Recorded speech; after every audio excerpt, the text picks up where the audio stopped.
Well, in terms of anime, I think that people have caught on to how profitable it can be.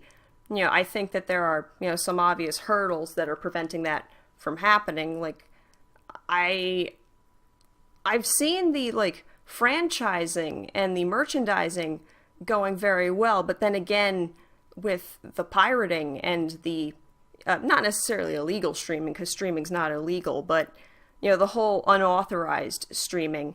It's hard to monetize, but it is clear that the potential is there. And I could go on a whole rant about what the animation industry is doing wrong in terms of monetizing anime. Oh, But please I do. think I'd there's love to hear that.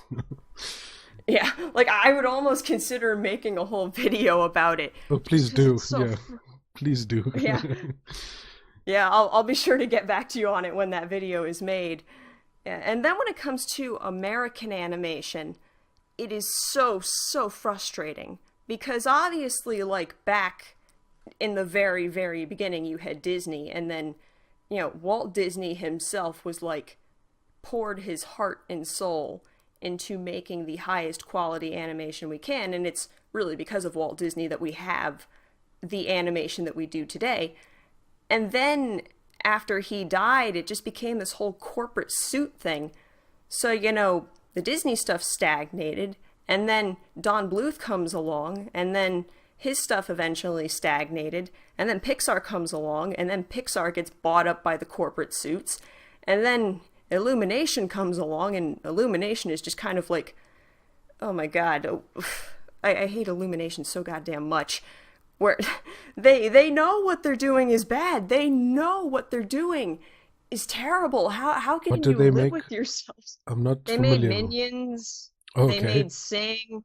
Yeah, they made and the worst part is apparently on their mission statement is make animation with as few resources as possible. And on the one hand, that sounds like, yeah, we're gonna be really innovative and all that. But in reality, it's no, we're just gonna make the lowest budget movies that we can and then market the hell out of them.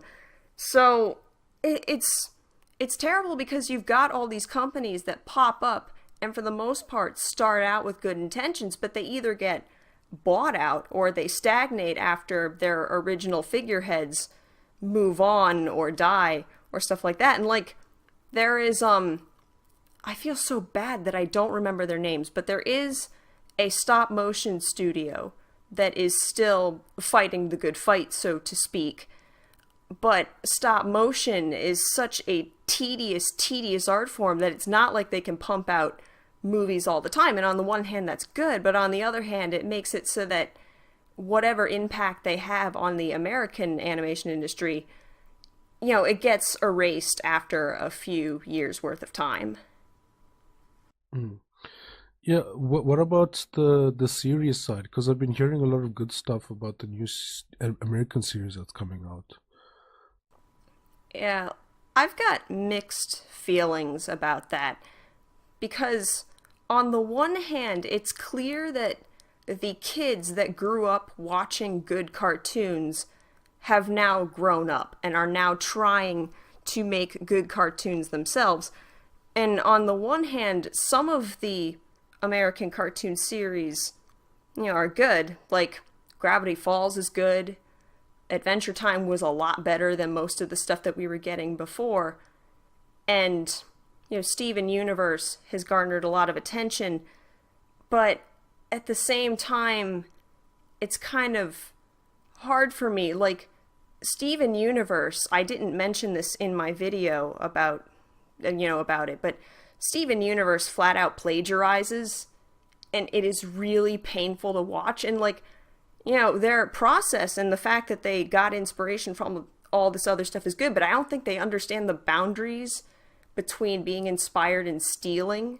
So it makes it hard for me to watch that. There are a bunch of Nickelodeon shows where it's nothing but Legos, and so I'm sure that the stories are good, but it's so hard for me to take it seriously. So it's kind of hit or miss. And then even with Avatar, because Avatar: The Last Airbender, rightfully so, has been lauded as a masterpiece of animation. And then when Legend of Korra came out, Legend of Korra was also really, really good, but it was clear that there was some studio interference. Like, the first season was really rushed, and I think it was rushed because they thought they were only going to have one season, and then out of nowhere they were given a second season, so it's like, well, we can't just scrap the ending that we made. It's already been lined up for broadcast. And so then that created kind of a distraction. It's, the TV animation, it's good, but it's not, like, it's very easy for me to find flaws in it. And on the one hand, that might be because I know so much about animation. Like, I'm sure to most viewers, this stuff flies right over their head, and that's a good thing because it means the animation studios are doing their job. But on the other hand, it's kind of hard for me to enjoy it as holistically as I see some other people enjoying it. And, maybe that makes me an elitist, but, that's kind of how I see it. No, it doesn't. I don't think it necessarily makes you elitist. I think it's just, like I was talking to Shay about this as well. It's kind of like an occupational hazard, when you just know a lot about something, and the process of how it's being made, and you don't necessarily agree with this or that. It's difficult to, accept something on a holistic basis, like, because we were talking about like anime reviews, and anime, a lot of it is subjective, but when it comes down to like the objective things, like a lot of new anime that are coming out, or even like the ongoing stuff, a lot of it is objectively bad, when it comes to like pacing and like characterization and like plot and like things that just like don't make sense, but they are so popular because they hit on other points and like they win at other things that are exceptionally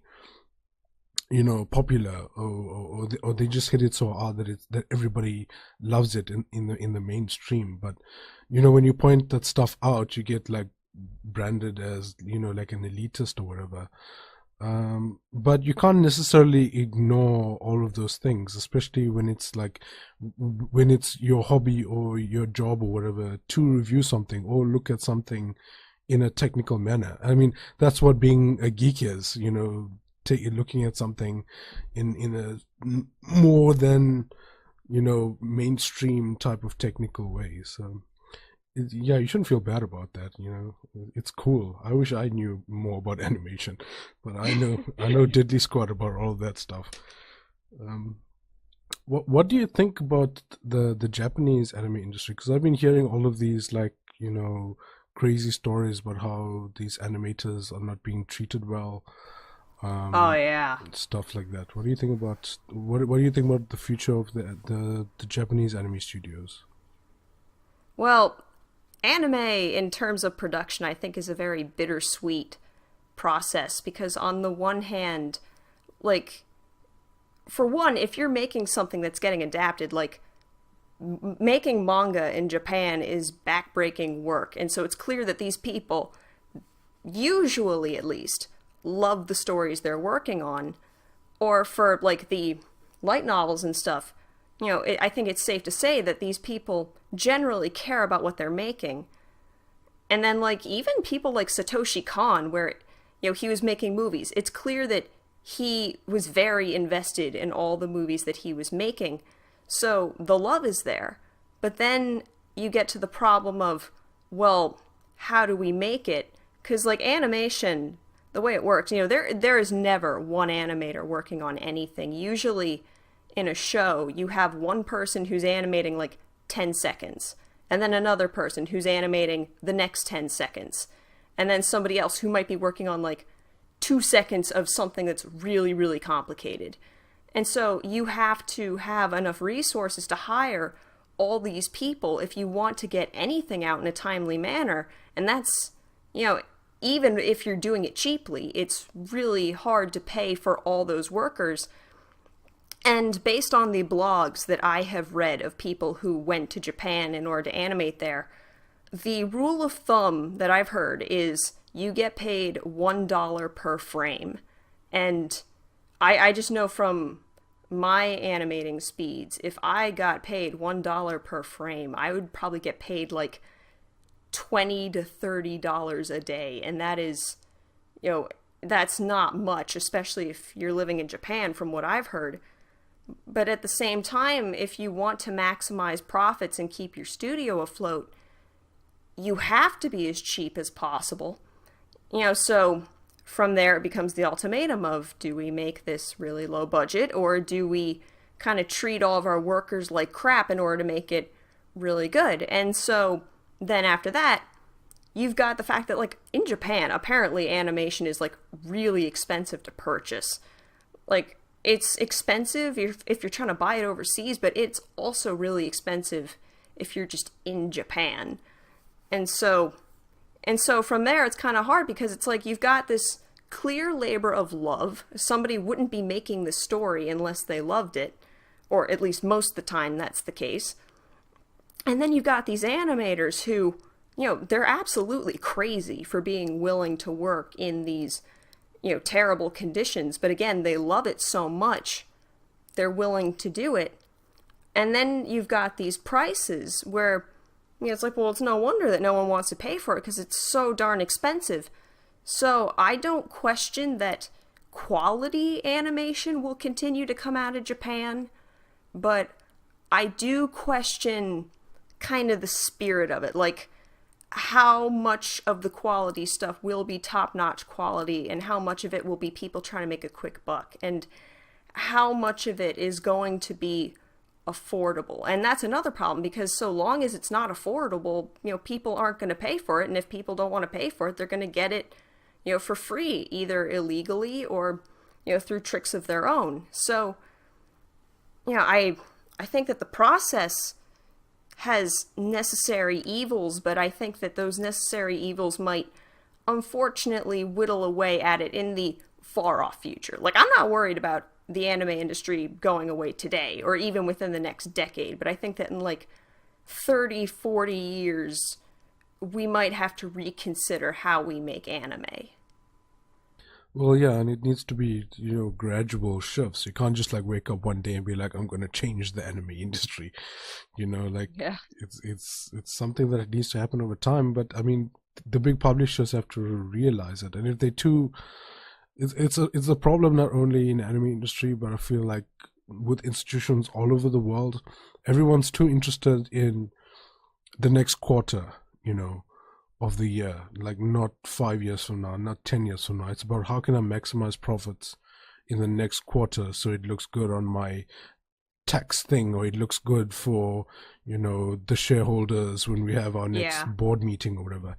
And it's really, really destructive on people on the ground, because if you're, at the end of the day, all you really care about is the profits or making the shareholders happy, it means that you're not prioritizing the people who are actually working on the ground, and it's a really destructive thing. Yeah, and it's so hard to hear about too with anime, because it's clear that everyone loves what they're doing. You're not going to be working for next to nothing unless you really love what you're doing.